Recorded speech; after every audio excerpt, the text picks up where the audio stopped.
Hello. Jasper, I've done podcasts before. Hello?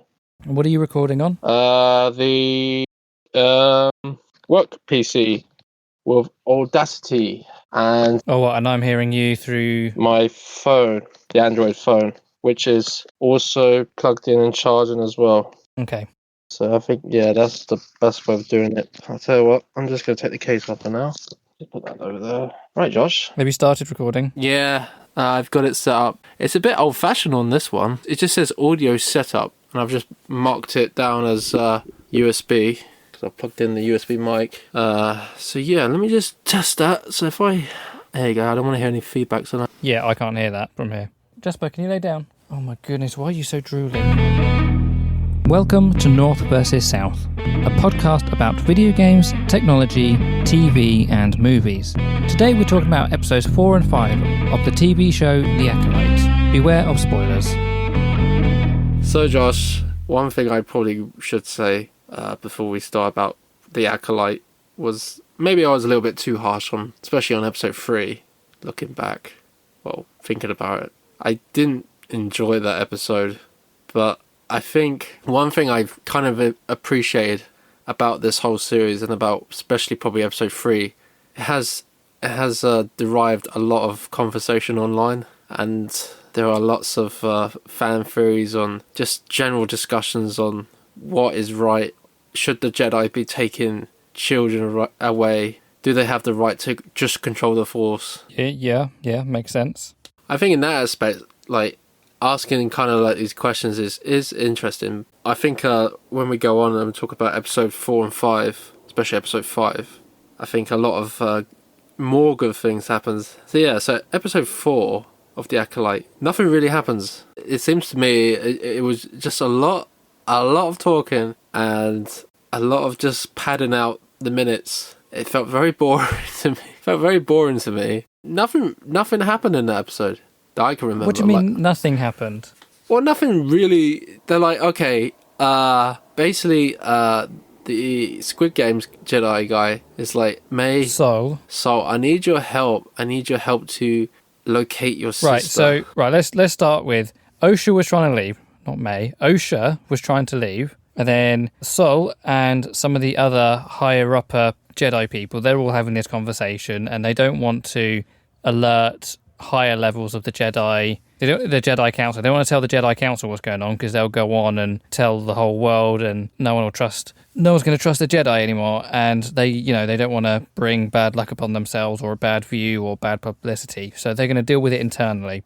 Sol is going to go off to see. Is it Kofa or is it the planet Kofa? I think he's going to go to the planet Kofa to see this other final Jedi. Try to warn him before May gets here. He tries to go get Osha, but she's about to leave because she doesn't feel like she should be involved. It's a Jedi issue. She's no longer a Jedi. She should leave it to the Jedi. They go off. They land on the planet of Kofa, and you say nothing happens. Oh, nothing. Wow. Okay, right at the end, something happens. Well, not right at the end. So as we're walking through the woods, right? May is here. That guy who made the potion, he's here. And they're talking. She now knows that Osha is alive. So May is now sort of, her perspective on things is changing. She's unsure about whether she needs to truly kill the Jedi without a weapon, wondering if she even needs to kill them at all. She's about to turn herself into the Jedi. Like, that's her plan at this point, is to go to the Wookiee and say, look, mea culpa, I killed your 2 friends, but I can see now that I was wrong. Take me to the Jedi, whilst also dobbing in her former master, because she knows she's got information that they would like to have. Osha and the crew arrive, and then as they're coming through, it's just a whistle-stop tour, as they're coming through, Osha is starting to kind of have a little bit more force about her. She managed to sense something within that bug, and then she kind of accidentally set it off and then had to be killed, and she kind of felt remorseful over that.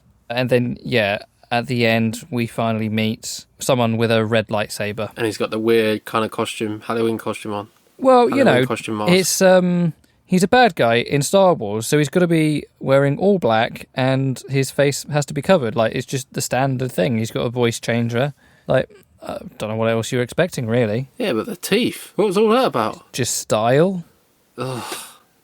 It's like, it's pathetic. What do you mean it's pathetic? To me, why'd you dress like that? Like, you're trying to like, What I'm going to scare the kids. Ooh, I'm really scared Right, of you. but Darth Vader had teeth. He had that metal vent grill at the front of his face.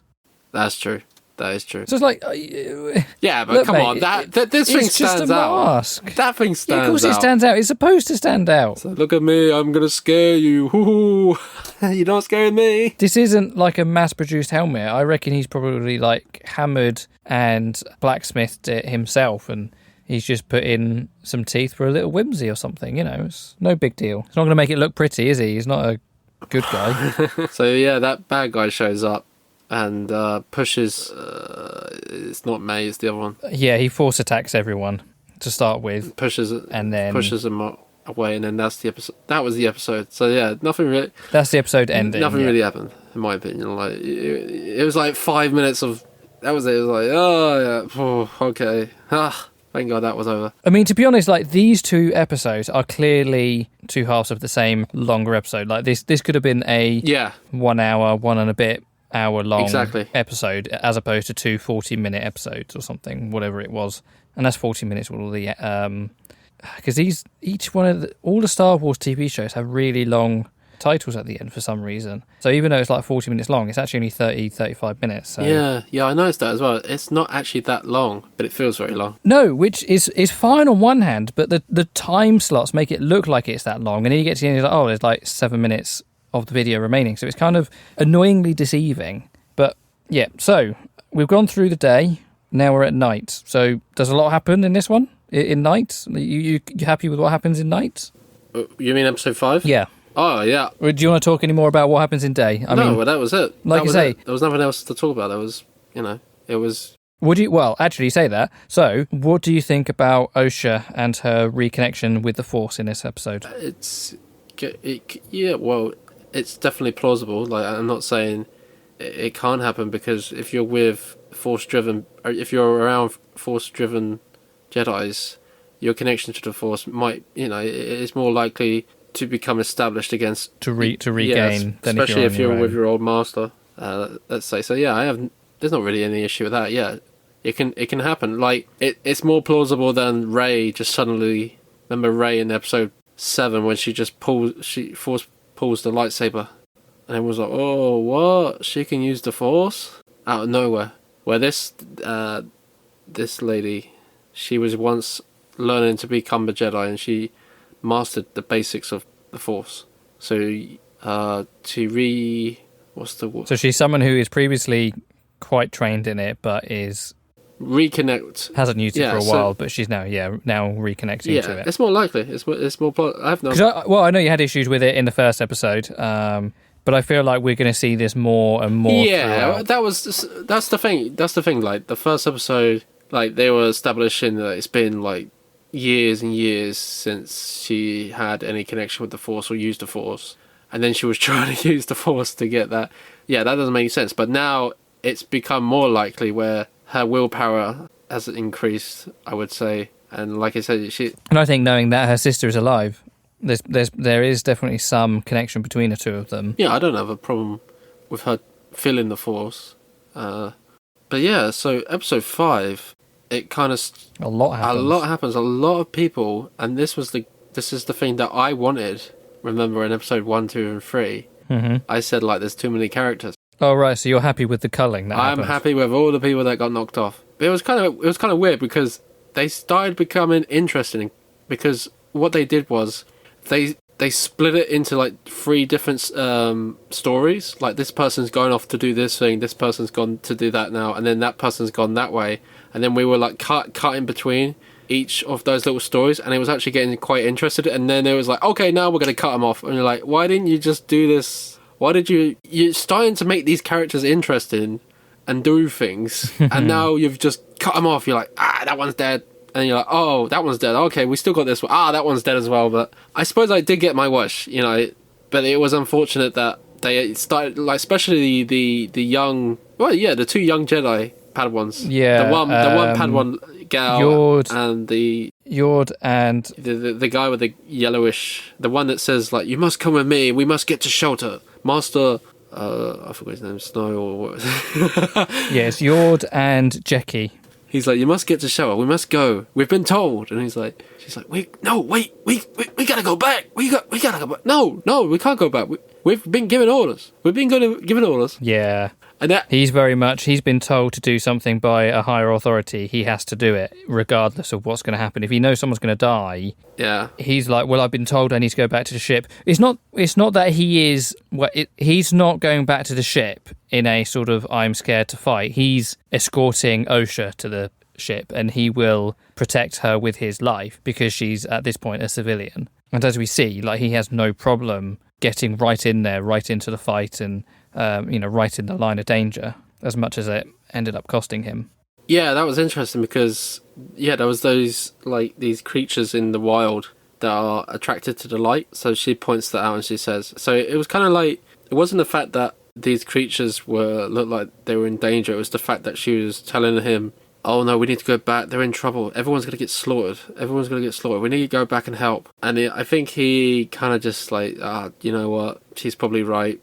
I probably need to go back, even if it's against what I've been told to do. But yeah, it was quite interesting. Before we talk about that, I suppose, it was interesting that there was like 6 or 7 Jedi, and this guy was taking them all down. At first, it was kind of like, it felt like a blur. You couldn't really see what was happening, but then it got quite clean, and you saw the actual lightsaber. But the thing is, that wasn't... Yes, it was nice. Like, people from the outside are probably looking at this and thinking, oh, you're just interested in the lightsaber battles. And yeah, that was... It's sometimes, in the past, that has done it for me. Like, oh, well, look at these lightsaber battles. How cool is that? But now it's like, yeah, it is cool.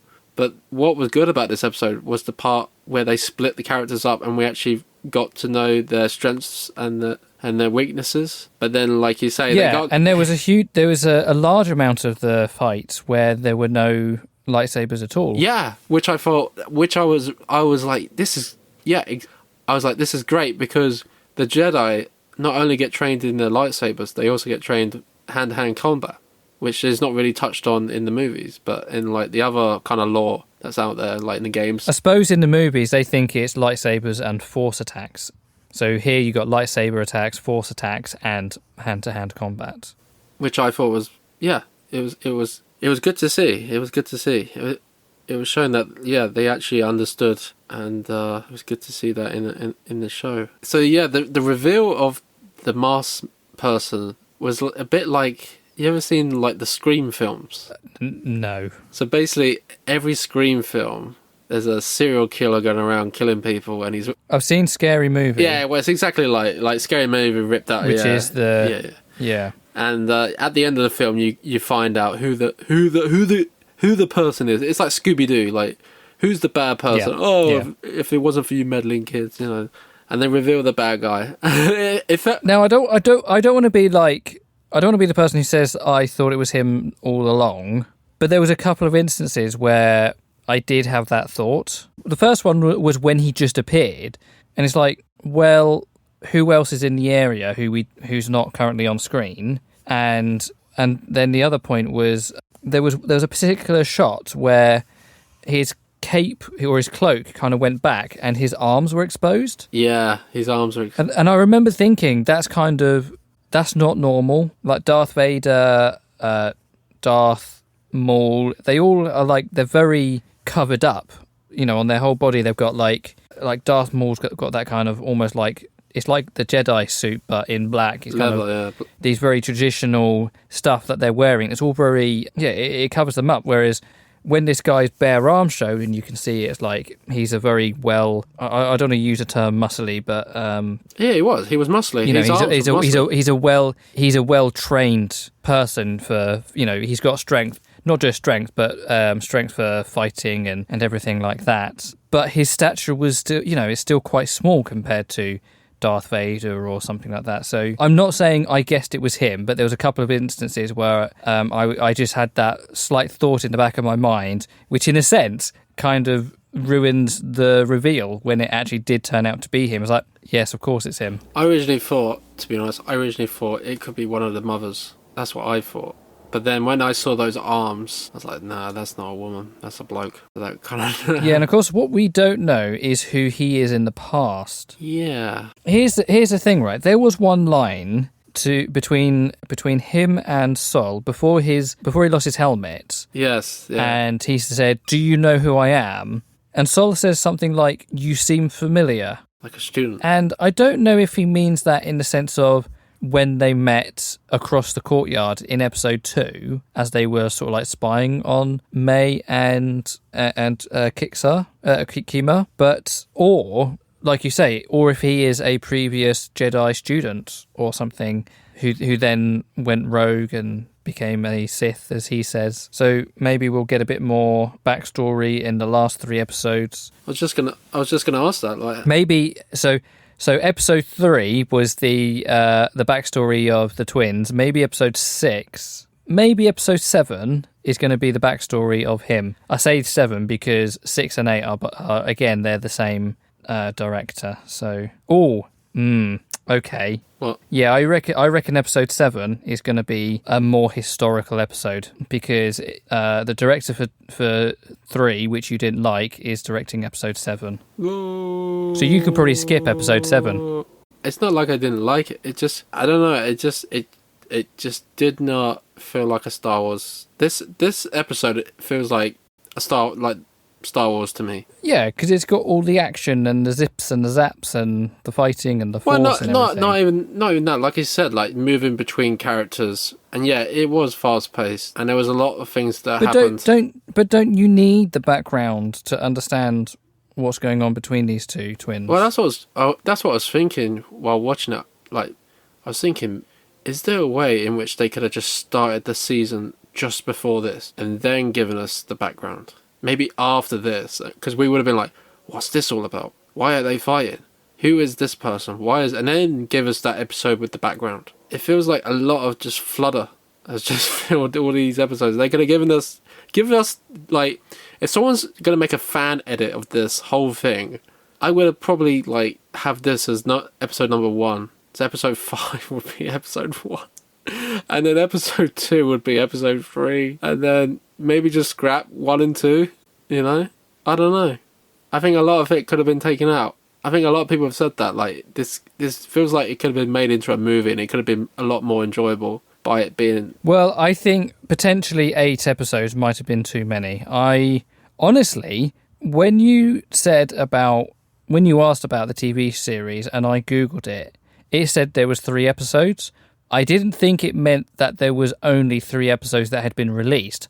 I thought there was only 3 episodes in the whole series. So I thought the whole story was going to be told in 3 1-hour episodes. So when I got there and saw there were 40 minutes, and it turns out they're 40 minutes plus 7 minutes of trailers, then it's like, right, okay, no, this is going to be an 8-episode thing. But yeah, I don't disagree. Like, they could have maybe potentially have removed some of the story elements that we've had and maybe made it a 3 or 4 episode series. I mean, like we said in the last episode, they want to have 8 episodes so people have 2 months, 3 months of Disney Plus to watch it, which is hard to argue with when you're going up there asking for money for a TV series. Yeah. I suppose the only way they would have to, if they were going to go with the idea of mine, they would have to scrap the entire backstory of her being a Jedi once or learning to be a Jedi, and the false arrest and all that would need to be scrapped, and just say that just say that this girl has killed 2 other Jedi with no lightsaber, just hand-to-hand combat. I don't know. They could have just tightened it up, but like you say, they got to make it. Yeah, but right. But here's the thing, right? Isn't it more interesting to watch those things happen than be told those things happen? You would honestly rather be told this girl killed 2 people than watch her kill them. Yeah, because then your imagination can create more astonishing scenarios in your head, if you know what I mean. But we're watching a TV show. We're not reading a book. Well, take multiple things that have happened since Disney have acquired the rights to Star Wars. You've they've come out with the Han Solo story, which is basically telling the story of how Han Solo did the something run, the 12 parsec, the 12 part. run. Right. So what's more exciting, him just saying the one line, or actually watching the whole film? Oh right, okay. You've got me there slightly. I will still say though. Hang on. There's a difference between a one-off line, Right. and explaining that she's killed someone and then killed another person, and she's done it without weapons, and she still wants. But she did it with weapons, but she's supposed to do it without weapons, so she still wants to do it with weapons. So, like, one of those was just a one-off line that they extrapolated out into a film 30 years later. Okay, George Lucas is also to blame for this as well. Remember when Obi-Wan is like, he starts mentioning about the Attack of the Clones in Episode 4. What would you rather? Would you rather watch the Attack of the Clones or just listen to him just say his one speech about? Okay, but again, right, this is another example of where a single line has been extrapolated out into an entire film. It's like the Hobbit films. Exactly, yeah. The Battle of Five Armies is a 3-hour film based on about 6 paragraphs in the book. So, but no, your question is, would you rather watch it than actually be told and use your imagination to get an idea of what they're actually like describing? And sometimes in this situation, I think if they described previous 2 episodes, then yeah, I would have been okay with it and probably would have preferred that than just dragging me through boring, like, and things that just doesn't, like, plot holes that doesn't make any sense. Like, you've been arrested and oh, wait a minute, your sister, it seems like that you have a sister. How can her sister that she hasn't seen in like 13 years exactly look the same, have the exact same haircut as her right now, which she hasn't seen in 13 years? well, she didn't have the exact same haircut. Well, she does. It was a little bit. Her sister has her sister has longer hair, and Osha has slightly shorter hair. What if she had pink hair? Let's say, okay, one of them had pink hair or completely like bald. Right, but either way, here's the thing, Tommy. Right, it's not uncommon for someone to commit a crime and then change their appearance. She would have still fitted the description of her sister, even if her hair looks different. I'll give you that. But I think, that to me that was kind of a missed opportunity where they were like, yeah, you've done the crime. It's obviously you. We've got a witness, and then they were like, oh, it can't be you. And to be fair, it was just squashed quite fast. I know that her sister acted again, so they were like, well, it can't be her because, you know, she's here and she's been with us. She was on the ship in handcuffs. Yeah. So that was like, that was a missed opportunity. Like, they could have probably expanded that, but I don't know if that would have led to anything interesting. But they kind of did. Well, no, it would have been really boring. Yeah. According to you. It would have been boring. But I think they leaned on it too long. But yeah, I still think, like, there's something, there has something happened in this episode which gives me hope for the next, how many? 3? Yeah, 3.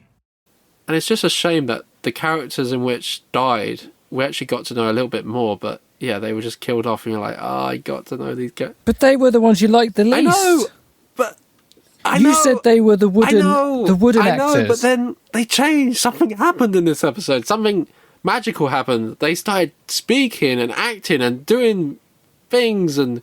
But you didn't like them. You said they were filling. They were talking to fill in lines. They were fighting for space. They were they were fighting for space. They had nothing to do. In this episode, they all went off and did their own little things. And the young Padawan was like trying to show off, trying to show that she can stand up to the evil and try and defeat this evil person. She was surprisingly well able against him, given that she was a Padawan. Yeah, but I had no problem with that because that's what a Padawan, maybe like young Jedi, thrive to do, is to show that their master that they are capable, which is good. Yeah, and they will have the young, spryly spiciness about them that an older, more experienced Jedi won't have. Yeah, an older Jedi might hold back, especially when Sol, he nearly ended up killing the guy as well, and he had to get held back by... Yeah, that was an emotional moment for him.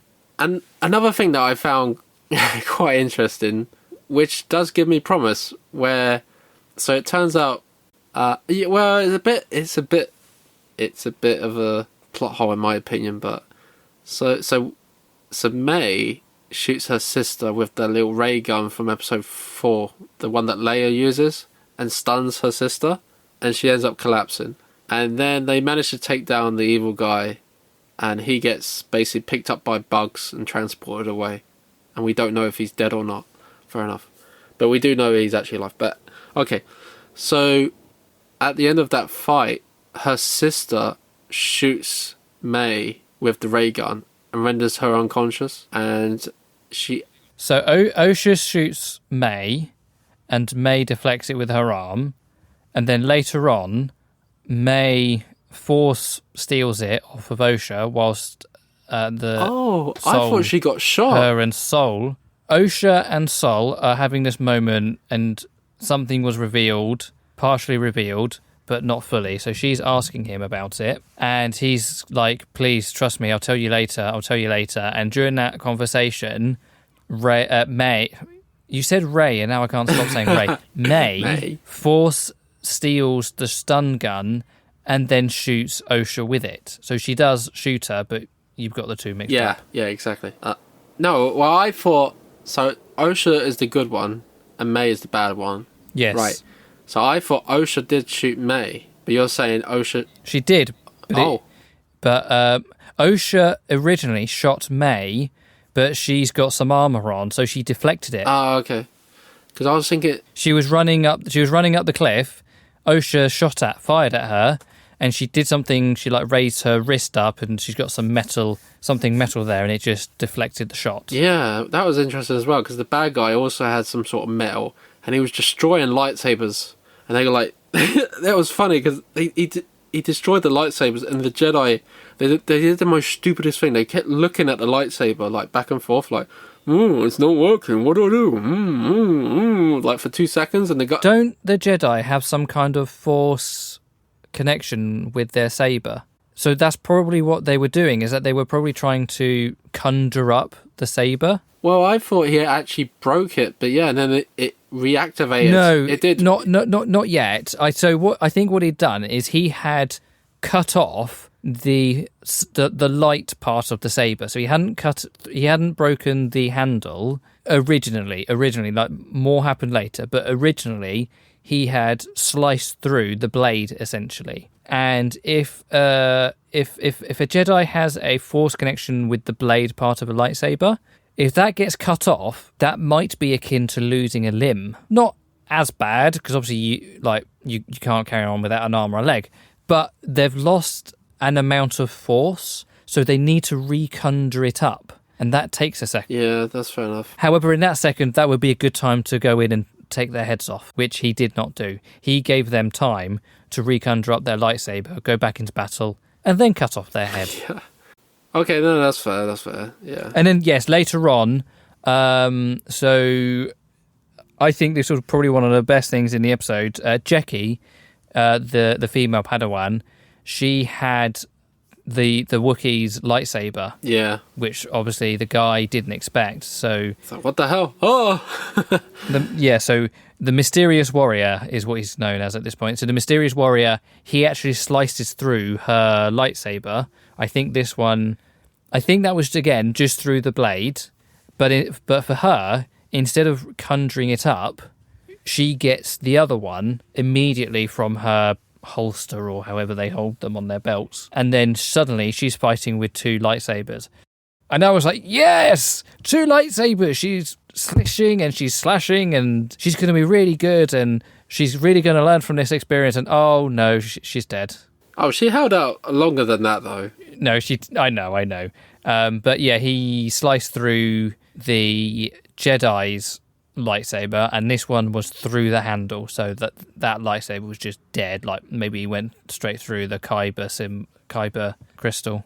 She managed to knock off his mask. Well, so he uses the force or picks her up or something, so she's actually within striking distance, I think, and then that gives her the opportunity knock off his mask, and then that gives him the opportunity to stab her 3 times, I think, with her own lightsaber. What I was going to say earlier about the stunning is that Osha is now been swapped. They've swapped. It's like Yes, so Osha is unconscious. what's and that? Then... What's that film?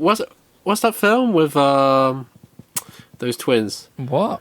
I don't know. I can't remember what the film's called. Is it called Twins? There's a film like these two young. Oh no, I can't remember the name now. But they swap. Well, they don't swap. They swap different families. May has stolen Osha's clothes and she's posing as Osha. Osha, at the end of the episode, is unconscious. Yeah. Wow, she's with the mysterious warrior. That guy, whatever his name is. Yeah, come here. But she hasn't gone with him. She's just still unconscious. So Sol hasn't noticed. Well, he knows. He knows. He's going along with it. Do you think he knows? He knows because okay. He should be able to sense the difference in the walk. I don't know. I don't think he has yet. He has. So let me say why. Okay. For both sides. So I think Kamir knows that he has Osha. So he knows that.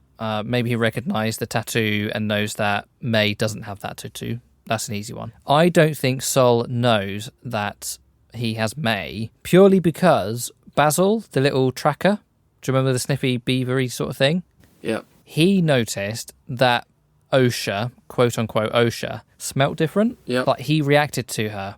And I reckon potentially he is the one who's going to reveal her in the next episode as not being Osha. Well, I'll tell you what, I will be... Yeah, there's one argument I suppose that would be supporting your claim is that Sol, he seems like the type that he really cares about Osha, and if he knew that she was in danger, then he would kind of react and do something about it. So yeah, to be honest, he's not going to leave her. Yeah, especially because he'd be like, oh, that's not Osha, but that's Osha's clothes. This is obviously May. He would do something, but if in the next episode he knows that this is May, that it's kind of breaking his character. He'd be like, it wouldn't make any sense because like even you, like me and you are saying like he cares about Osha. So yeah, that would be kind of like rubbish. But I gotta say, if he doesn't know that's not May, then there's a big problem. He's not a good Jedi. He should definitely tell just by the Force presence, let's say. But yeah, that's the kind of nitpicking, I suppose. Like you could say, like in past films and books. But like we games, said, like he did say that the mysterious warrior or the mysterious stranger. He said he felt familiar, and again, that might have been a feeling him through the Force. But then, if you say that, are you saying he should have recognized him as a Force user in episode 2 when they're in the market scene? Was that negligent of him? None of the Jedi recognized the Force within him. It was all of them, wasn't it? It was not just him. Like they didn't sense anything. He must be very hot. But the thing is, you look at there's an argument for like Palpatine. But it doesn't. So it doesn't. I don't think it works like that, though. Does it work like that? Well, that's the thing. Like, what's the point? Well, I was thinking about Darth Vader, Luke, and then Luke Skywalker, and how he didn't. He sensed. Well, I suppose Luke was it with the Force. Yeah, he sensed Luke's when he was on the ship, didn't he? In A New Hope, at some point. Well, no, that was Obi-Wan. Doesn't he sense him? Or is that in Empire Strikes Back? He can. I'm sure there's a point where Darth Vader he senses that Luke Vader, Luke Skywalker, as a character, he senses that Luke Skywalker has just appeared somewhere. Yes, he does when he's on his ship. You are correct. All right, okay. But that kind of supports your claim actually, because I was going to say he doesn't recognize his daughter. He doesn't recognize Princess Leia as her daughter, but she's not a Force user until Episode 8. Yeah, it does actually support your claim a bit, doesn't it? Well, I was going to say about Palpatine, which supports your claim. Like, Palpatine is an evil Sith Lord, and he's sitting there with the Jedi Council, and none of them know that he's an evil Sith Lord. Yeah. You know what I mean? Yeah. I suppose, like, I don't know the answer to this, but, like, do Force users have a sort of fingerprint in the Force world? Not one that they would leave at places as they go through it, but just as, like, if you were in a crowd and there was another Force user, like, would you be able to sense them? And would you be able to, like, locate them within the crowd by moving around and feeling? I know this is going off a bit topic, That's- but if you play Star Wars Knights of the Old Republic 2, yeah. Which I think that didn't the remake just get cancelled? I don't know. I think it might have been one. It was one of the studios that got sold or something. I'm sorry. Oh no. Anyway, basically, you've been tasked to either help the Jedi or hunt down the Jedi. Yeah. And one guy, one of the Jedi, he's hiding in a place. I think they mention it in this series or another series, Nar Shaddaa. It's like a smuggler's planet where there's a lot of people, and it's very easy to just hide away because there's so many people get lost in it. So stuff like that, like it's so the lore for that is it's harder to find a Jedi if they're tucked away somewhere. Basically, like that guy who was in that, he was just staying, levitating for like 15 years. I guess he was trying to hide himself and just be out of the way of everyone, be in that room in on that planet.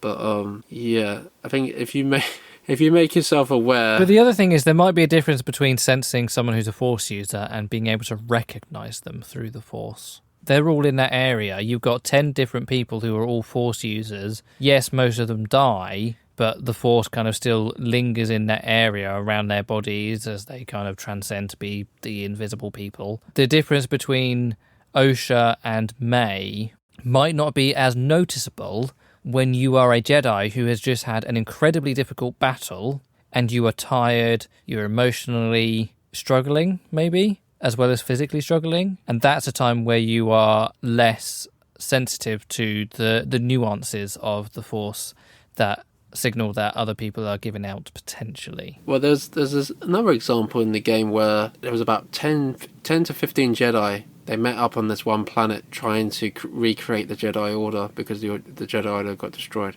And this Sith Lord sensed a huge presence of the Force on this planet. And what does he do? Destroys the planet. So all of them die. So in that sense, like if there's a grouping of Jedi, let's say as well, that can be felt through the Force. It depends what that person's doing. And obviously there's things that can be felt through the Force that aren't Force users. We sound kind of really dorky when we talk about this thing. I suppose. But it's like, I mean, I watched A New Hope like 2 or 3 weeks ago, and obviously there's that famous line, are you feeling okay? I just felt a disturbance in the Force as if millions of voices were suddenly silenced. And, okay, there might have been some Jedi and Force users on that planet at the time, but the majority of them weren't. And yet he felt it at the same time. Yeah, because I think the answer is probably going to be everything's just a little bit vague, and if someone doesn't recognise another Force user perfectly through the Force, they should be forgiven because it's not a perfect sight. Well, what did Yoda say? Like Yoda said, it's around us. It's something like that. It's like you can feel around us. It is. Yeah, I can't remember exactly what he said. Surrounds us. But then episode 1 kind of destroyed it all by having the stupid like blood count or some bullshit. If you got so much metachlorian count, they brought that into this series where they took blood samples from. Your metachlorian count. If your metachlorian count is high, then it's more likely you're going to be a Jedi. Like, what? Let's not go there.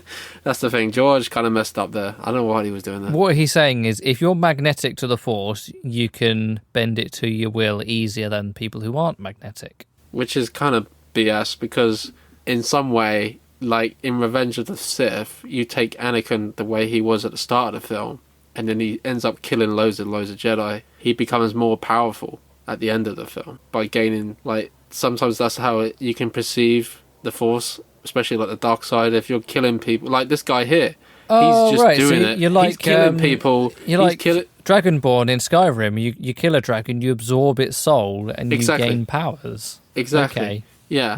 And this guy, like, what motive does this guy have? He's just an evil guy. He wants to be evil and he wants to fight Jedi. No, he doesn't want to be evil. I think that's the crux of it. He doesn't necessarily want to be evil. But they asked him, why are you doing this? He doesn't want to be a Jedi. He doesn't want to be controlled by the Jedi, which means he could be a neutral Force user, but the Jedi are making him a bad Force user.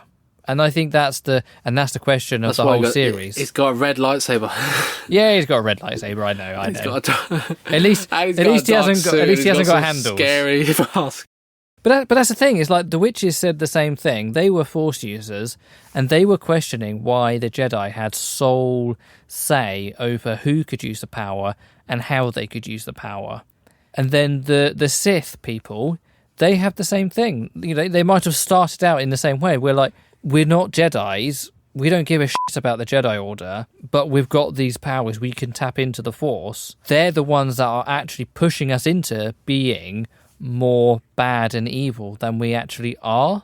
You know, let me just end on this then. So, episode 4, we talked for about 5 minutes, and we went through the whole thing.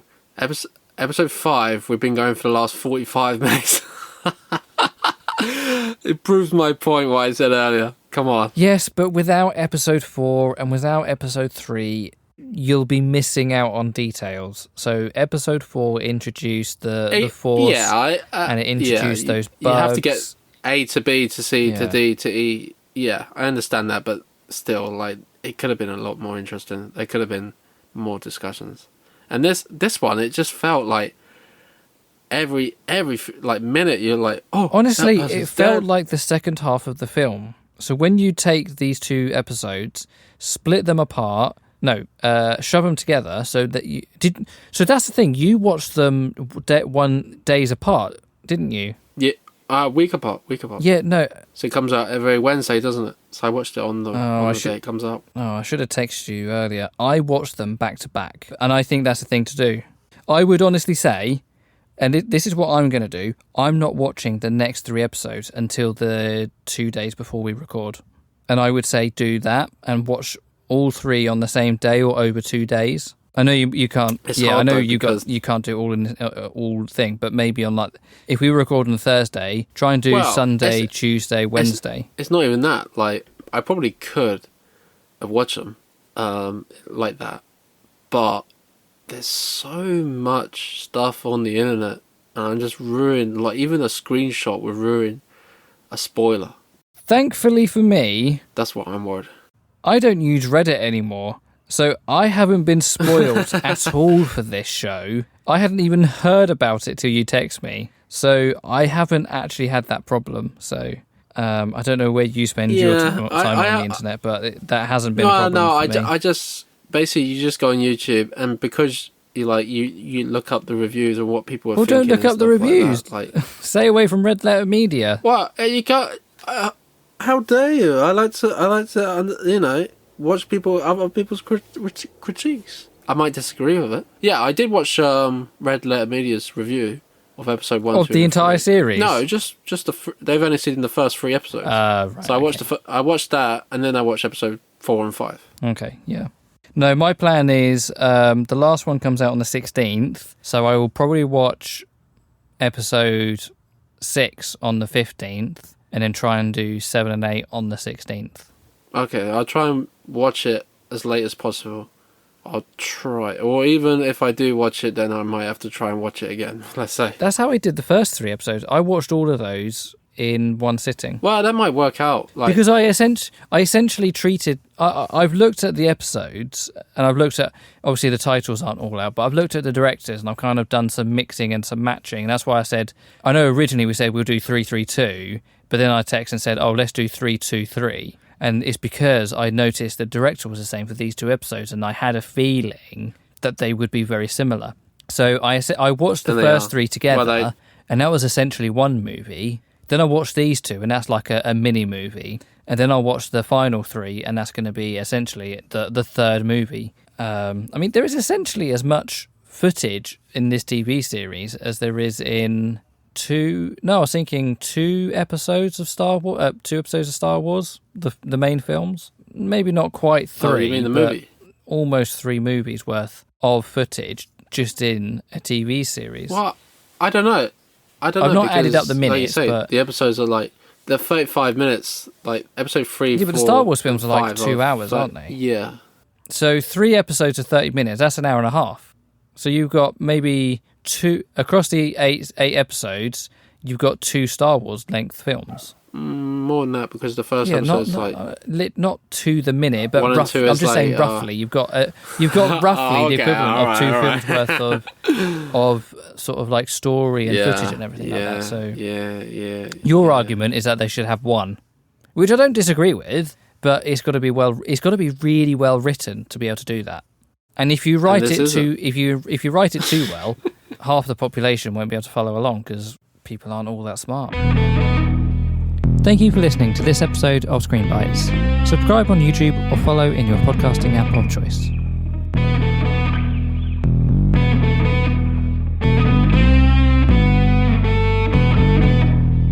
And I was just thinking in my head, this is her. This is her. Like, she would do something like this. It's obviously, even if it was completely whacked out crazy, I could see her doing the exact same thing like this woman did in the film. That's the thing. You wouldn't watch it, would you? Because it's got Korean subtitles. It's subtitled. No, probably not. That's I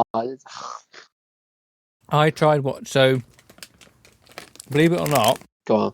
I watched Howl's Moving Castle a couple of weeks ago. Oh my god, really? Yeah. But the thing is, you can watch it in English. I did watch it in English. Oh, really? You didn't like it?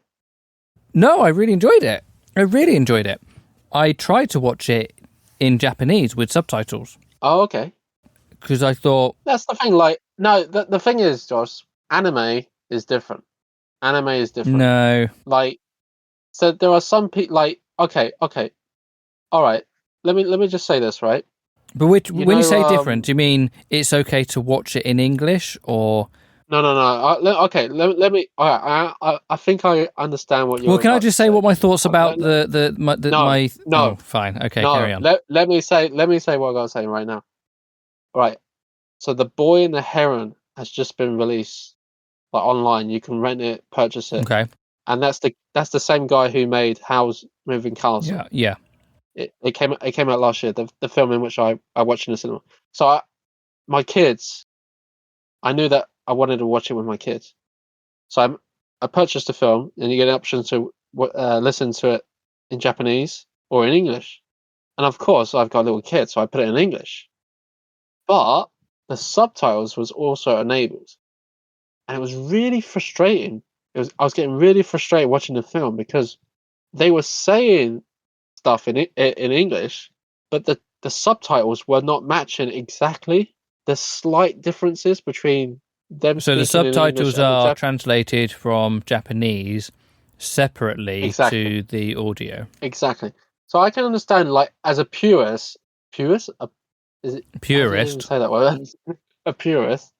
If you wanted to get the original film as it is, you probably want to watch it in Japanese and then read the subtitles. But if you're that kind of person, it's just like, I just want to enjoy the film and watch it, and don't care about, like, they might have slightly different words because Japanese culture is different to American and English of course. and European culture.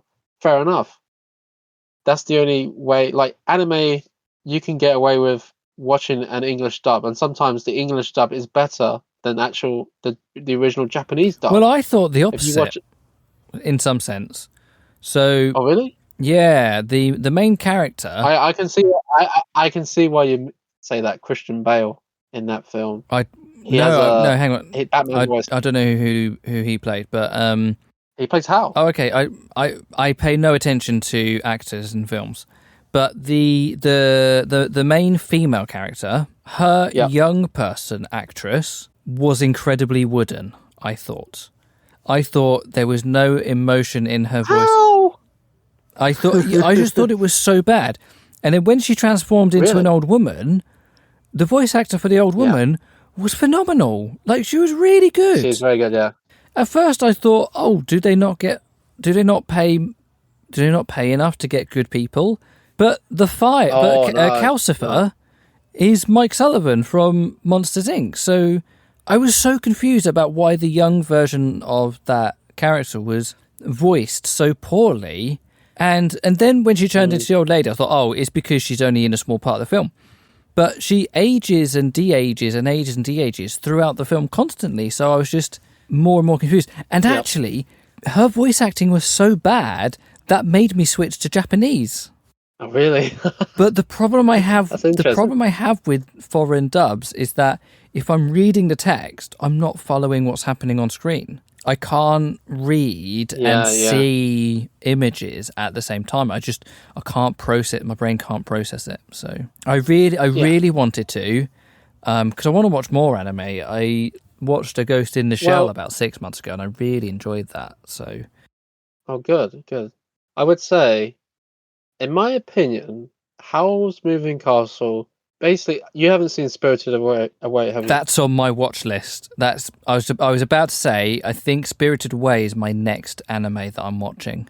Yeah. Well, watch the English dub. It's the actors are very good in it, very good. But basically, he made Spirited Away, in which was like Oscar worthy, like one of the greatest films ever made.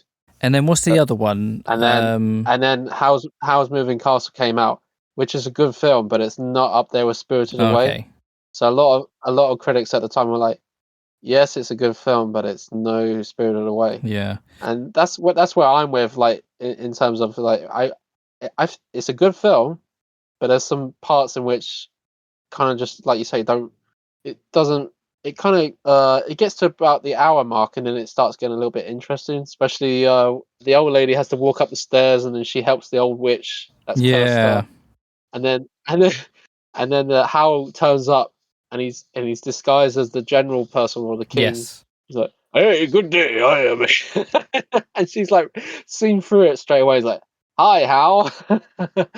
Yeah, so And I've then got in my watch list, I've got My Neighbor Totoro and Spirited Away. I would say though, both of them are very good. The thing is, so what happened originally, which studio, the company that make these films is called Studio Ghibli. Studio Ghibli. And Ghibli. yeah. Or Ghibli, whatever. Doesn't really matter. But anyway, Yeah, sorry. Distraction. when they originally came out, they came out with like an English dub, like a few years after the film was actually released. But those dubs were terrible. Okay, but in 1997, 98, Disney made an agreement, a contract with Studio Ghibli, and they put together a team of people, voice actors, to redub all of the films before and re-release them in cinemas and Blu-ray. So you've got the likes of Mark Hamill, who's like a voice expert, like he does the voice for Joker and stuff. So he's done most of the previous films. You've got the guy who plays what's his face the lawyer in The Simpsons, Phil Hartman, Not the guy who died. yeah, and it was his last film as well. So he did Kinky's Delivery Service. Oh, that's A the great one. Yeah, film. let's see if that's available. Yeah, it's all on net. If you got Netflix, they all got. I'm on it now. Oh, I tell you what, Josh. I tell you what, the film to watch, in which you must watch with your wife. Yeah. You have to watch this film with your wife. Will she enjoy it? She will cry her eyes out, and so will you cry your eyes out. Graves of the Fireflies. Don't look it up. Just get it, watch it. Either watch it, and the problem is the Japanese dub is the superior dub. That's one film in which Disney never did a dub for. Unfortunately, they don't have the rights, and it's not on Netflix either. But for some reason, that one is just not part of the package. I don't know why. Some sort of rights issue. But that film, like, there is an English dub, but it's not as good as the Japanese dub. Unfortunately, the Japanese dub is a lot better. But there is an English dub. But in my opinion, like, I've seen the English dub, and then you compare it to the Japanese dub, you just don't get that emotion like you do in the Jap. Maybe it's because the film is set in Japan, like it's set in Japan, like in World War Two, and it leaves an emotional scar on you. Let's just say that you'll be scarred for life watching that film, and you'll be crying your eyes. Yeah, that's my recommendations for anime. Probably, if you tell me Spirited Away is terrible, Oh god, please don't tell me. If you watch that, yeah, watch that one first. Put it away because I absolutely love that film. I'll watch it. I'll watch it after Acolyte. And I'm gonna. We're going to be away Okay. sort of at the end of July, so I might watch it when we're away. Oh, okay. Well, I'm watching the theater as well, so that might be good timing. You're watching it in theatre. All right. Yeah. What date? Have you booked that in? Yeah, 28th of July. Oh, Next yeah, that month. works out quite well. Exactly, Okay. next month. Yeah. So you can talk about the film, and then I could be kind of fresh in my mind because I would be watching it in the theater. So it's that big. They've actually made a theater production. It's selling like crazy. Oh, wait, when you say theatre, you mean they put it on stage? Yeah. Ah, that would be big. interesting, actually. Yeah. Okay. But it's in Japanese, and you have to read the kind of subtitles somewhere. I don't know how it's going to work. So I'll let you know. How's that? What? Yeah. Okay. Yeah. Yeah. Fine. All right. It's Japanese actors. Da-da-da-da-da. I can't wait. I'm so excited.